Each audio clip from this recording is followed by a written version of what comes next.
The Baltimore Ravens made a key move to aid their free agency process. We talk about that. Lamar Jackson still dealing with wild made-up narratives and so much more coming up next on Locked On Ravens.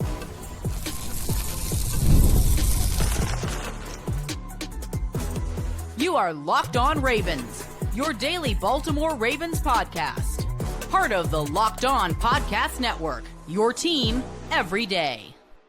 Welcome into another edition of Locked On Ravens, your daily Baltimore Ravens podcast. I'm your host, Kevin Oestreicher of Ravens Wire, here with you on the Locked On Podcast Network, your team every day. Thank you so much for being here. It is Taco Tuesday, making Locked On Ravens a part of your day, your first listen each and every day, free and available on all podcasting platforms, including video form on YouTube, where you can like and subscribe to the channel. In audio form, you can follow along and subscribe wherever you get your podcast. We're 5 days a week, plus more of daily Ravens coverage. Every single weekday we had you covered. Plus, we go live sometimes after, well, actually, we go live after every Ravens game, then sometimes after we got Ravens big news. And then we also have some bonus episodes for you on the weekends when the headlines permit.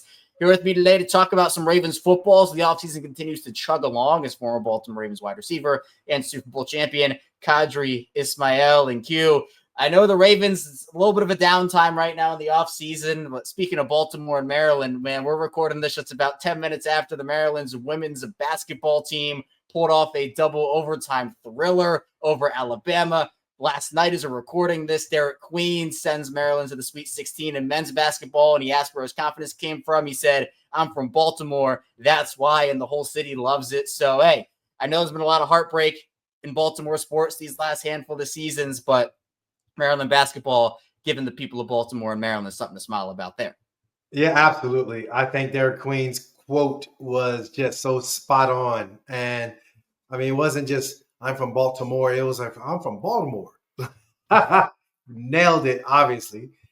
I think in the grand scheme of it all, this city, this area, the greater Baltimore area is so basketball, football centric, and a love affair with lacrosse. And you sprinkle in every now and then some soccer, and you really do have like a good just mix of men's and women's, boys and girls sports like no other area. I think it's really cool to see how the collegiates are doing their thing on the basketball court.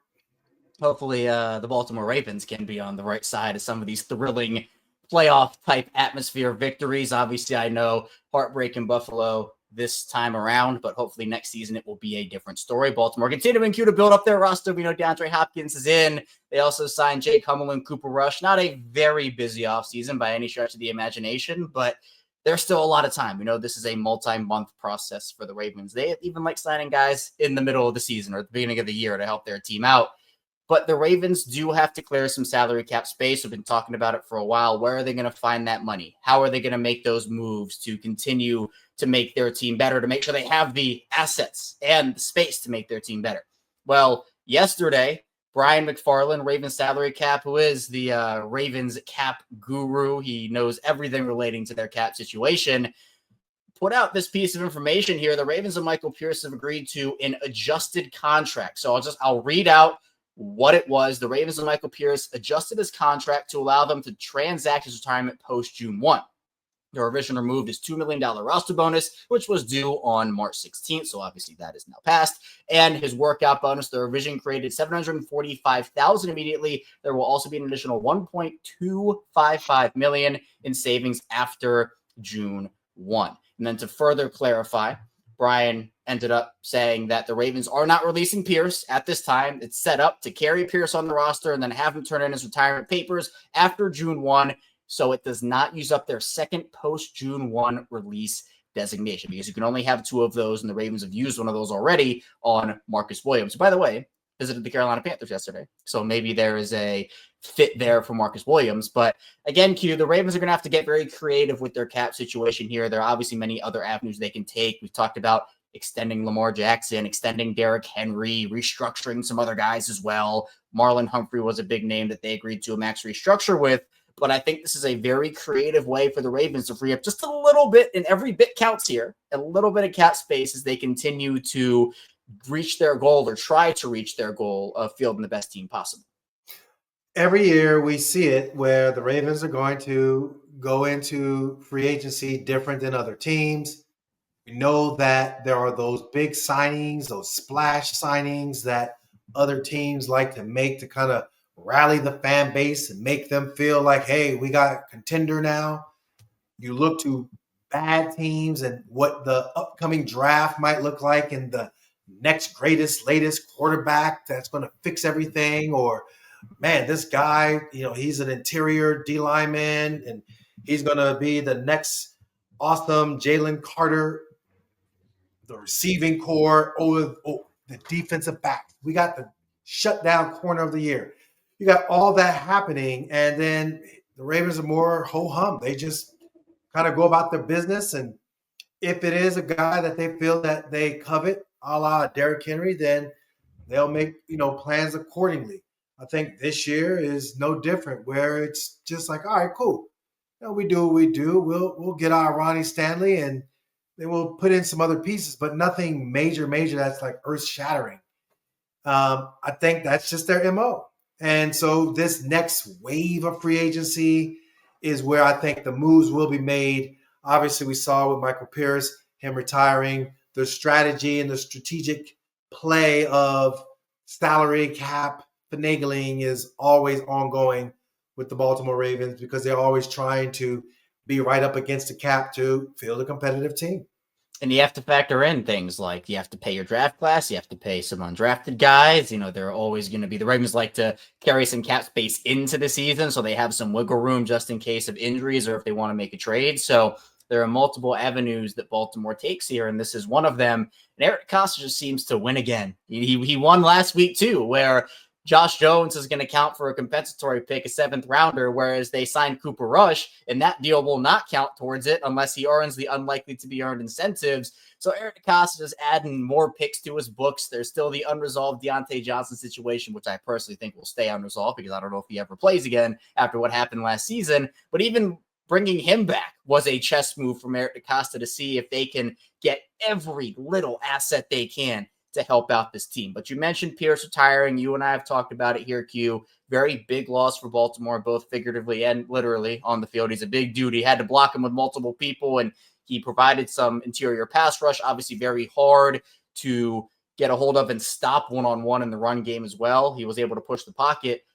But now with Brent Urban also a free agent, Broderick Washington, he hasn't lived up to the expectations of his extension. I think that a lot of people were expecting more. You have 2 stars. I think Nnamdi Madubuike, we know he's a star. Travis Jones, I think he's becoming one before our eyes. Right now you have 2 realistic options on your roster. People have floated the idea of Calais Campbell coming back. I think a lot of people are potentially on board with that. Despite his older age, you could manage him on a snap count. This is a really, really deep defensive line class, and not to mention the edge rusher position. There's a lot of controversy about what the Ravens should do there, considering they already have 5 guys on the roster. Do you feel like the Ravens have to make multiple veteran additions, or would you be confident and comfortable with them maybe adding a guy at each position in the draft and running it back? I think if you have some good players, the Brent Urbans of the world, and obviously it has to be a good fit salary-wise for him as well as the Ravens. I mean, it takes 2 to tango. I think, a young player, maybe a late free agent pickup in the offseason would look to solidify and bolster that spot. But I think a good draft class needs to be defensive oriented, and one of those draft picks has to be, a D lineman. I think D lineman, rush in, those 2 are really so critically important, especially now that, you got Pierce retiring. I know you said Travis Jones. I do appreciate Travis Jones and what he brings to the table. I like to see more. And I think that's something that, I like to see him be more of a disruptor. He has the size, he has the leverage, and he does have the athleticism. He can go sideline to sideline and, make plays in the running game. But I think I'd like to see more of him just going out there and showing his talent. But I think, they have to be looking more in the interior and on that rush in side of things. Obviously, the elephant in the room is corner as well.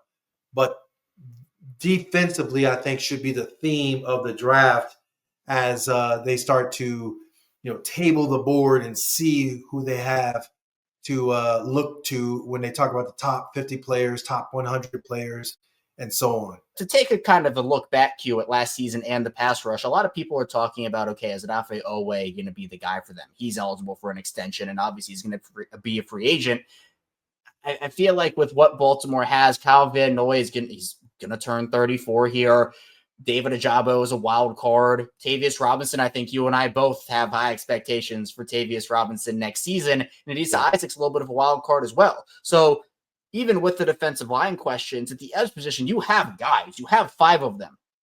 But to me, and I said this on yesterday's show, and I'm curious if you agree here, let's say the Ravens just hypothetically sign Matt Judon. I know you love hypotheticals and getting into the mock-off season stuff with me. Let's just say Matt Judon comes to Baltimore. Then let's say they draft another guy in the 3rd round. 7 edge rushers on your roster. That's too many. I think even 6 is too many.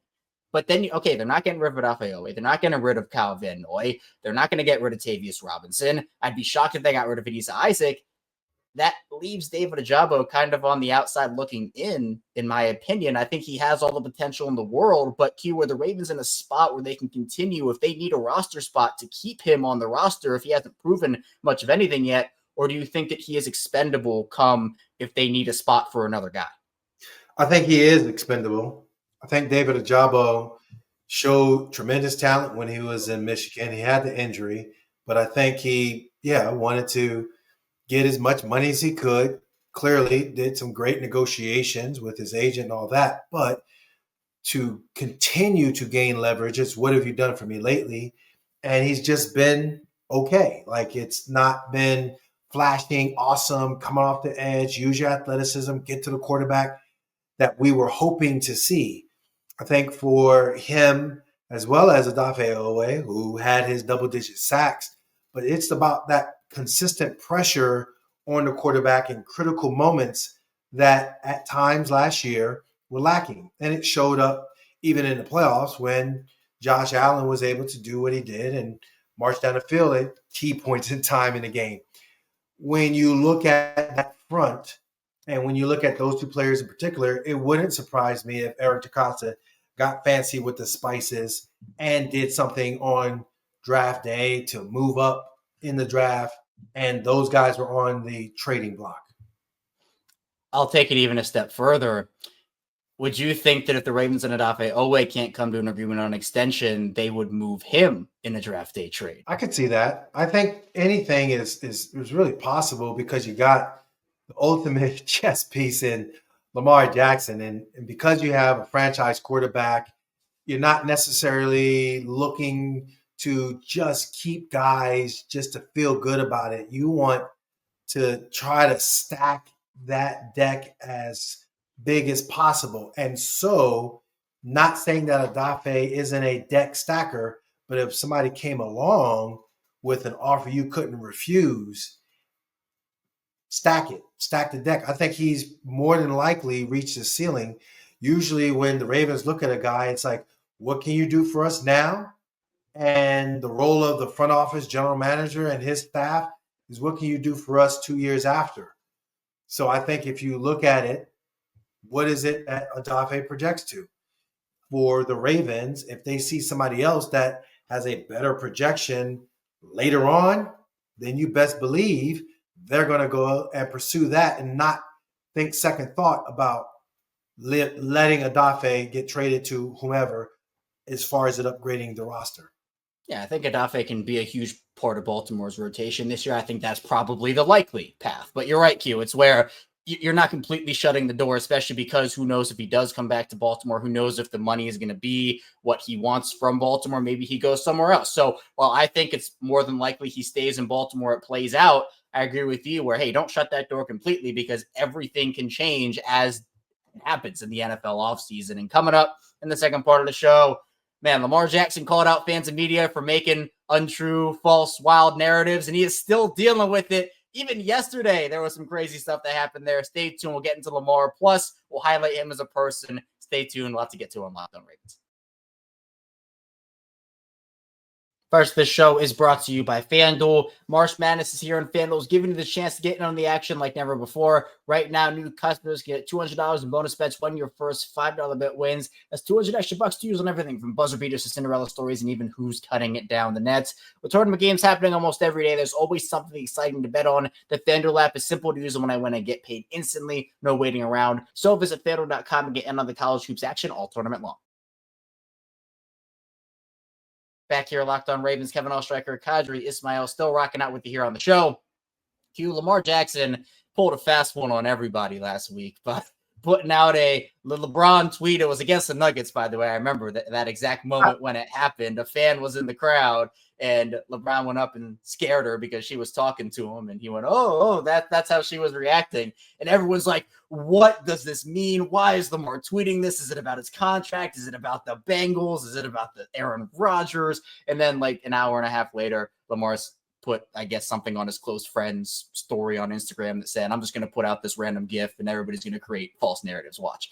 And he was 100% correct. Like, there were articles about it. Everybody was saying, oh, Lamar calls out the Bengals and like he's not scared of Jamar Chase and T. Higgins. That nothing. That's something that Lamar's been dealing with, really ever since he came in the league and honestly before then.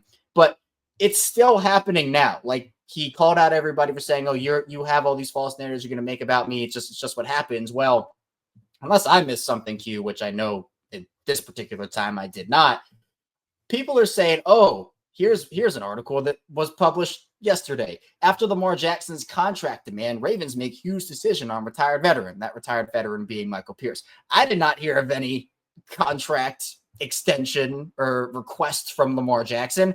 Another one, just quit. Frustrated Lamar Jackson gives up amid strong contract demand from John Harbaugh's Ravens, which again, the just quit thing was him playing a video game, him playing 2K, and making somebody quit because he was beating them so bad. Or maybe it was the other way around. I don't remember. I think it was Lamar beating him down. But this is a situation where, again, I think all athletes deal with this to some level. I think that, people with as big of a following as Lamar has, or with the celebrity that Lamar Jackson has, there's always going to be false narratives and false storylines that come out about a person, people looking for clicks, this, that, and the other here.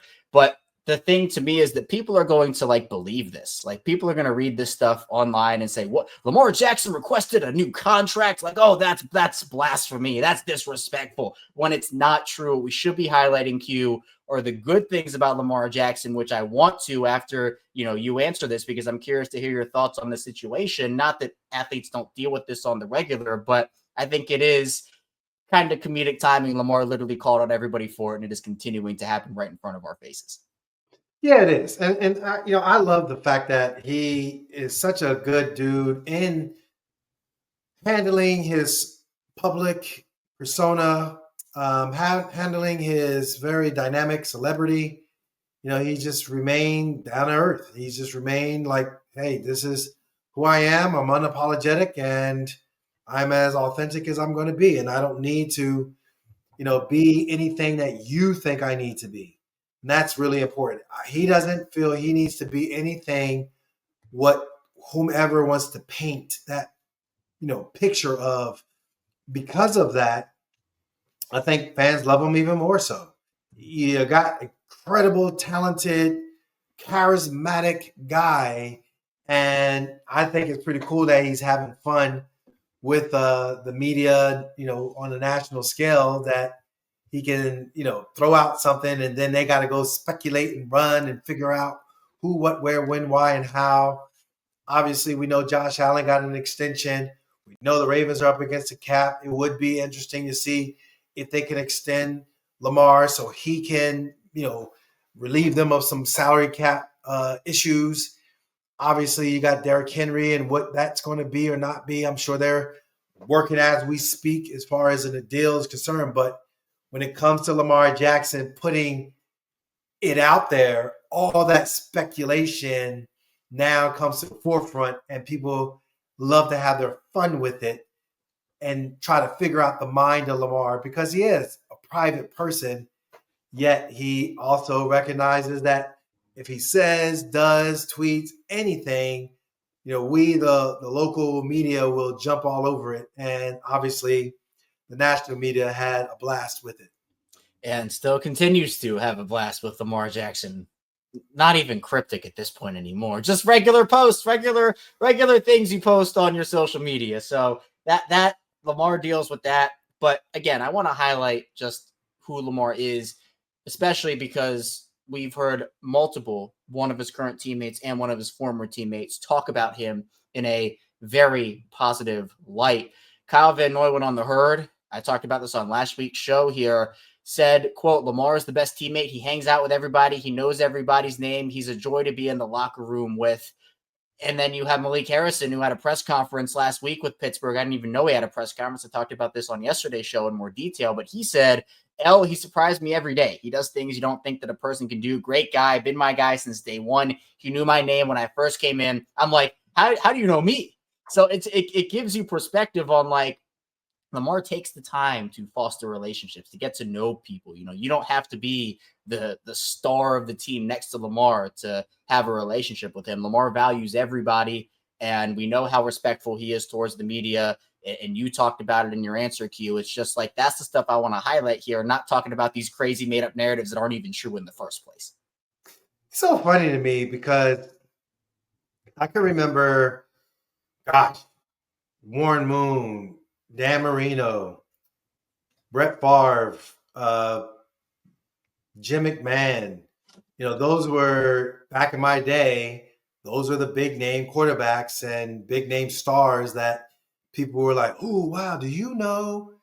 And it was so interesting because when you are in the locker room, you're kind of like, all right, how do I approach this guy? And guys are just, chill and approachable. And I think, for Lamar,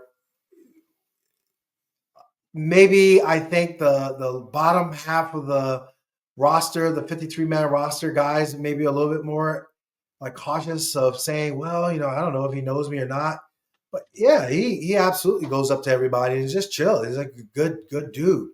But all charismatic guys that have that similar big personality like Lamar, and I shouldn't say big personality, but big, larger than life persona, because his personality is very quiet and chill and just down to earth, whereas his persona is larger than life.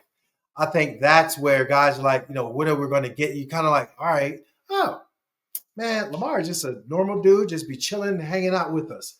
So I think that's something that speaks to what Malik is talking about. Yeah, and again, great quarterback, great person, now actor Lamar Jackson, adding things to his resume left and right. He's doing little side quests, as people like to call it. So look, I think Lamar, he's awesome, and I think everybody in Baltimore knows that. And again, no contract demand at the time, at least that we know of at the time of this recording. That is not true, but people are writing articles about it. So I just want to say, look, that's not a thing that's going on. Not a thing that's happening. No. At least not to the knowledge that we have, Q. Maybe Correct. Behind the scenes something is going on, but not public knowledge there if it is happening. Now, Malik Harrison, this is an interesting quote from him speaking of Lamar Jackson. He was asked about stopping him and Derrick Henry, stopping that Ravens run game during his introductory Steelers press conference. And I talked about it yesterday. I want to hear your reaction to it. He said, Malik Harrison, going against them in practice every day, you can't do too much because you don't want to mess with the church money. But now me being on the other side, I can really just unleash and just dominate how I know I can do. I've already seen Baltimore fans running with this quote. Oh, Malik is being so disrespectful here.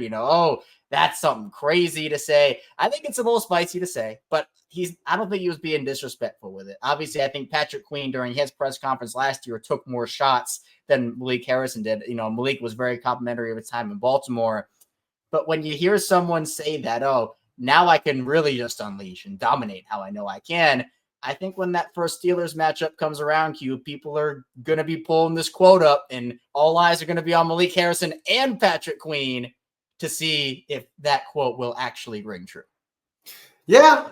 I mean, it's the Baltimore Steeler, back and forth, rival, junk, smack talk, former team, current team type vibe that always seems to want to play itself out, especially in the Pittsburgh media. And I'm sure that, they're trying to speculate in the offseason. Oh, well, we don't need to speculate. We got ourselves a really good, quick story that we can run with. And so they did. And I think, for Malik, maybe he could have chosen something better. But then again, I think it endears him to the Steeler fan base. So go ahead, bro. Like, I don't have a problem with it. And be confident. You clearly signed a good contract. Wasn't necessarily earth-shattering, but it was a good contract, and earn your loot. Get a chance to, figure out what Lamar and them can do and Derrick Henry and them can do, and you shut them down so you can go back to the negotiation table and get some more money. Get all you can get. At the same time, from a Baltimore perspective, bro, be careful what you ask for because you just might get it. And I think that's something that Patrick Queen is realizing. Be careful what you ask for, you just might get it. I think for the Ravens, I don't necessarily see them fearing Malik Harrison. Like, oh, my God, Malik, we got to change our game plan up because of him. I think it's just a situation where, he feels confident in his abilities, but I think there was a reason why Baltimore wasn't overly trying to pursue him either. Yeah, at least not at the $5 million per year price tag that Pittsburgh ended up giving him. 2 years, $10 million there. But we've seen players switch sides in this rivalry over the course of each's franchise history, and it's continuing to happen. And coming up on the final part of the show, we'll talk about, is Baltimore's rivalry era returning? Because obviously Ravens and Steelers is that big one, but there are some other ones too that are beginning to pick up more and more steam. So stay tuned. We got a lot coming your way on the show.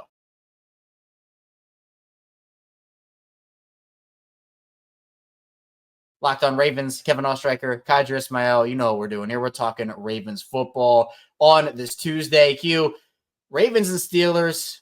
Ravens have had some rivalries over the course of their franchise history. Obviously, you know very well about the Ravens-Titans rivalry. You played a part in that, and that was the big one for a decent while there. Obviously, Pittsburgh has taken the reins, and that is now Baltimore's biggest rivalry. Obviously, AFC Central, no more. So now AFC North, Pittsburgh is the big deal. That was the thing. And you talk about Joe Flacco, Ben Roethlisberger, Hines Ward, Ray Lewis, Ed Reed, Troy Polamalu, etc. Those guys are all gone. It felt like there really wasn't enough juice once those guys all left. Feels like over the last couple of years, especially with Patrick Queen going to Pittsburgh and having all those comments, that juice kind of came back a little bit. Kyle Van Noy acknowledged that during his interview on The Herd, saying, quote, the disdain is getting back with the Pittsburgh Ravens rivalry. I feel like it wasn't there when I first got to the Ravens. It's been mostly the Cincinnati Bengals and us, but I feel like it's going back to that Ravens-Steelers rivalry that we've been so accustomed to. Malik Harrison said that, the competitiveness of the rivalry excites him, and he compared it to the Michigan-OSU rivalry in college. He obviously played linebacker at OSU, so he knows a thing or two about that. Where do you see, I guess, the health of the Ravens-Steelers rivalry right now? And do you feel like, despite the fact that Baltimore and Pittsburgh is always going to be that number one rivalry, is that the one that has the most juice to you, or would you go with another team? I think the tradition of it sticks out. I think Pittsburgh has had Baltimore's number when Lamar hasn't really been a factor in it, and it's been weird. I think because they both met in the end of the regular season into the wild card round, and obviously the Ravens, the way they play was just incredible. Darius Washington kind of just solidified himself as, hey, man, I know what I'm doing. Y'all about to pay me. That aside, I think overall league-wide, when it comes to the Ravens rivalry, I think it has to be Kansas City number one. I think followed closely by Buffalo. Then you got to look in the division and kind of look at it and say that, Cincinnati has had their love and fun at the expense of the Ravens. They went and played them in the playoffs, and man, Snoop, again, all you had to do is just is supposed to diving over the top and fumbling it and all the things. I think, that rival game is a little bit more interesting than what we saw with the Steelers and the Ravens. But with Patrick Queen, with Malik Harrison, I think there's a renewal, if you will, of some kind of juices that could be flowing and smack talk, because that's what ultimately kind of makes it even more like elevated and heightened. It's when you start to hear the player interviews during the week, and it's like, oh, wait a minute, that's like shots fired. Like, come on, wow, this is interesting. That shots fired mentality, when you start doing that, when all of a sudden game day, fan bases all of a sudden they're like, yo, we're a little juiced. This is going to be interesting. And that's what makes the Steeler Raven rivalry so special. So we'll see. We'll see what Malik and we'll see what Patrick can do as far as on their side of things. But also, I think on our side of things, watching this Ravens ball club, yeah, it would be great to put your thumb on them like they did in the wild card round. Yeah, that was an incredible game. And obviously, I think for Kansas City, that's the team you want. That's the team you got to get over. Like, that's the team you have to beat. So that's the team that you look at and like, oh, they've had our number, right? Let's go out and let's prove that we can beat them. And, you know, hopefully they'll have an opportunity to do that. They will again in the regular season, but obviously what matters is the playoffs. Buffalo is that team, though, that I think the rivalry is for, with Lamar and Josh both being really incredible quarterbacks, and the fact that they're two of the premier teams in the AFC.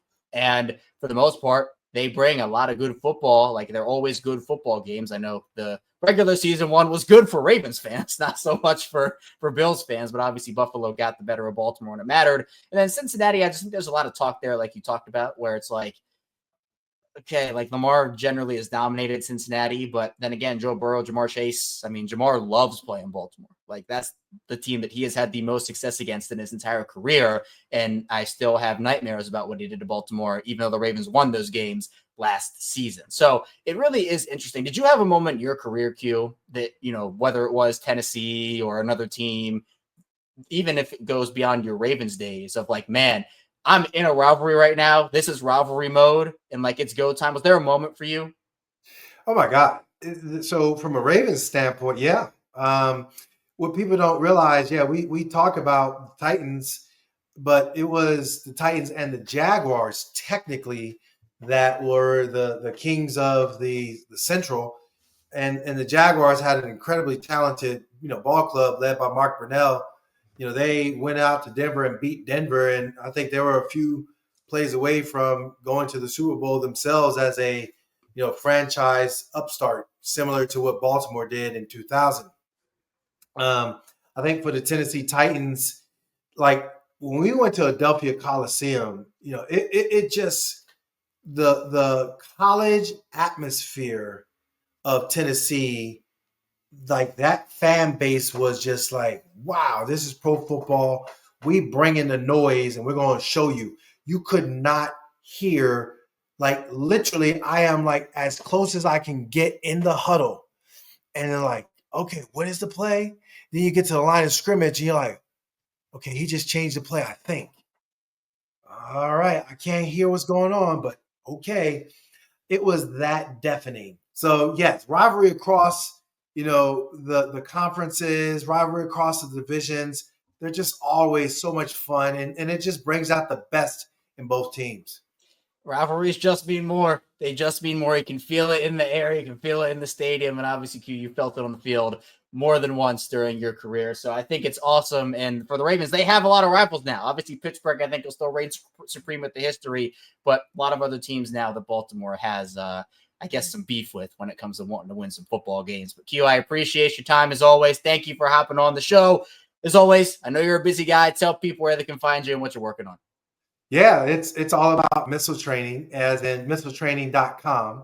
Go to missiletraining.com that you can then interact with me for movement and sports performance training. It doesn't matter the age, doesn't matter the sport, doesn't matter if you're an individual or if you're a team.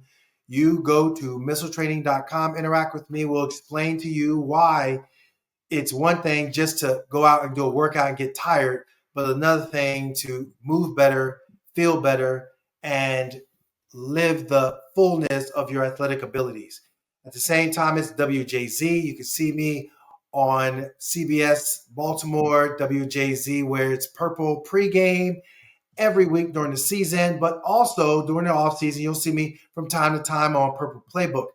But each and every week, right here, Locked On Ravens. Kevin Oestreicher, Qadry Ismail, and you, we break it all down. We speculate in the offseason, and we talk real football in the end season. See, that's me, talking real football. Man, speculation time. The speculation is fun with Kevin Oestreicher. Qadry just sits back, and he's like, okay, I can see what he's saying. But at the same time, we love it, and we love interacting with you. Oh, we 100% do. And again, for all of Q's work, be sure to click the links in the description down below and check him out. And of course, you can catch him here every week, as he said, on Locked On Ravens. But Q, I appreciate you as always. And I appreciate everybody who watched, listened to the show today. On the way out, hit the like and subscribe button in video form. Follow along and subscribe in audio form for 5 days a week plus more of daily Ravens coverage. Coming up tomorrow, midweek edition, talking Ravens football. Stay tuned. I'll see you right back here tomorrow on Locked On Ravens.